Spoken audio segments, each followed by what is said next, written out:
നമസ്കാരം. ദീപിക ന്യൂസിലേക്ക് സ്വാഗതം. പ്രധാന വാർത്തകൾ.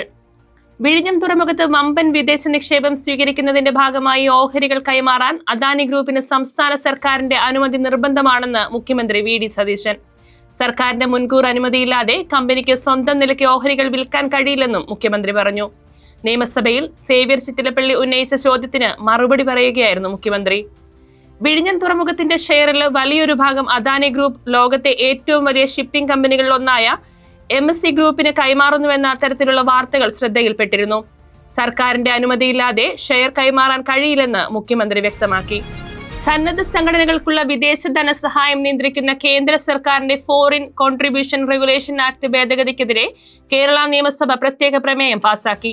പ്രതിപക്ഷ നേതാവ് പിണറായി വിജയൻ സഭയിൽ അവതരിപ്പിച്ച പ്രമേയത്തെ ഭരണ പ്രതിപക്ഷങ്ങൾ സംയുക്തമായി പിന്തുണച്ചപ്പോൾ സഭയിലെ 2 BJP അംഗങ്ങൾ എതിർത്തു വോട്ട് ചെയ്തു. രാജ്യത്തെ സന്നദ്ധ സംഘടനകളെയും NGO-കളെയും പൂർണ്ണമായി നിയന്ത്രിക്കാനും അവയുടെ പ്രവർത്തനം തടസ്സപ്പെടുത്താനുമുള്ള കേന്ദ്ര നീക്കമാണ് ഈ നിയമ ഭേദഗതിക്ക് പിന്നിലെന്ന് പ്രമേയം അവതരിപ്പിച്ചുകൊണ്ട് പ്രതിപക്ഷ നേതാവ് കുറ്റപ്പെടുത്തി.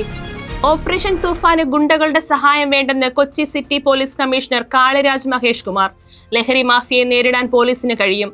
നിയമപരമായി നേരിട്ട് മുന്നോട്ടു പോകുമെന്നും കമ്മീഷണർ വ്യക്തമാക്കി. നിലവിൽ K. സുധാകരൻ MP പങ്കെടുത്ത ഗുണ്ടകളുടെ യോഗത്തെക്കുറിച്ച് അന്വേഷണം നടന്നിട്ടില്ലെന്നും കാളിരാജ് മഹേഷ് കുമാർ പ്രതികരിച്ചു. അതേസമയം യോഗം വിളിച്ചതിൽ ആഭ്യന്തരമന്ത്രി രമേശ് ചെന്നിത്തല കടുത്ത അതൃപ്തി രേഖപ്പെടുത്തിയിരുന്നു. കൊച്ചിയിലെ യോഗം സർക്കാർ പരിപാടിയുടെ ഭാഗമല്ലെന്ന് രമേശ് ചെന്നിത്തല ചൊവ്വാഴ്ച പറഞ്ഞിരുന്നു. ലോകകപ്പ് നോക്കൌട്ടിലെ ആദ്യ റൗണ്ടിൽ സ്വീഡന്റെ വെല്ലുവിളി സധൈര്യം മറികടന്ന് ഫ്രാൻസിന് ഗംഭീര വിജയവും പ്രീ ക്വാർട്ടർ പ്രവേശനവും. ഏകപക്ഷീയമായ 3 ഗോളുകൾക്കാണ് ഫ്രാൻസ് ആധികാരിക ജയം ഉറപ്പിച്ചത്.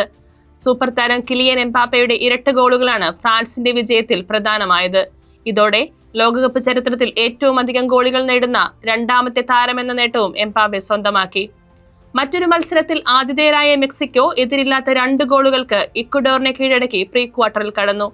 ഇന്ത്യൻ സമയം ഇന്ന് രാവിലെ 6:30 മെക്സിക്കോയിലെ ആസ്ട്രക്ക സ്റ്റേഡിയത്തിൽ നടന്ന മത്സരത്തിൽ ആദ്യ പകുതിയിൽ നേടിയ 2 ഗോളുകൾക്ക് മെക്സിക്കോ വിജയം ആഘോഷിക്കുകയായിരുന്നു.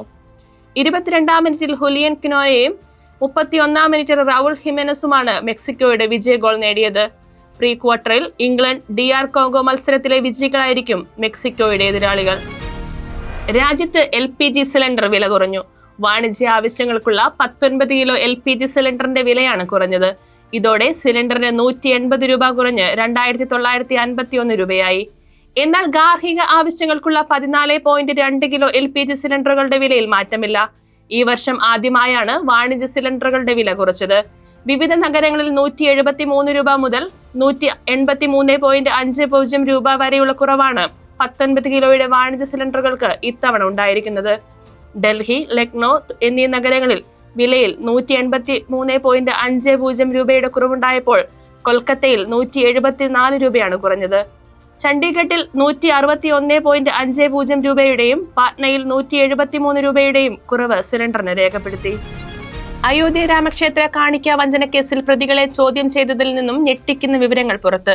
കേസിൽ അറസ്റ്റിലായ 8 പ്രതികളിൽ ഒരാളായ അവിനാശ് ശുക്ലയെ അയോധ്യ പോലീസ് 2 മണിക്കൂറോളം ജയിലിൽ വെച്ച് ചോദ്യം ചെയ്തപ്പോഴാണ് തങ്ങൾ പണം കടത്തിയതിന്റെയും സുരക്ഷാ സംവിധാനങ്ങളിലെ പാളിച്ചകൾ മുതലെടുത്തതിന്റെയും പൂർണ്ണ വിവരങ്ങൾ വെളിപ്പെടുത്തിയത്.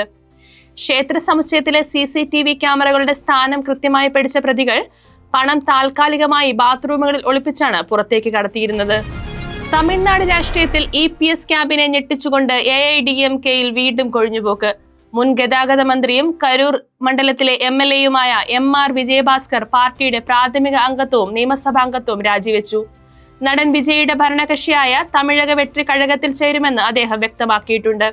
2026 നിയമസഭാ തെരഞ്ഞെടുപ്പിന് ശേഷം AIDMK വിടുന്ന 6ാമത്തെ സിറ്റിംഗ് MLA-യാണ് വിജയഭാസ്കർ. വർഗീയ അധിക്ഷേപം നടത്തിയെന്ന അൻസിബ ഹസന്റെ പരാതിയിൽ നടൻ ടിനി ടോമിനെതിരെ പോലീസ് ഇന്ന് കേസെടുക്കും. കോടതി ഉത്തരവിന്റെ പകർപ്പിനായി കാത്തിരിക്കുകയാണെന്നും ഉത്തരവ് ലഭിക്കുന്നതിനനുസരിച്ച് കേസുമായി മുന്നോട്ടു പോകുമെന്നും Kochi city police commissioner Kaliraj Mahesh Kumar പ്രതികരിച്ചു. എറണാകുളം ജുഡീഷ്യൽ മജിസ്ട്രേറ്റ് കോടതിയാണ് ടിനി ടോമിനെതിരെ കേസെടുക്കാൻ ചൊവ്വാഴ്ച നിർദ്ദേശം നൽകിയത്. പരാതി നൽകിയിട്ടും പോലീസ് നടപടിയെടുക്കാൻ തയ്യാറാകാതിരുന്ന സാഹചര്യത്തിൽ അൻസിബ നൽകിയ പരാതിയിലായിരുന്നു കോടതി നിർദ്ദേശം. ഇതോടെ വാർത്തകൾ കഴിഞ്ഞു. നമസ്കാരം.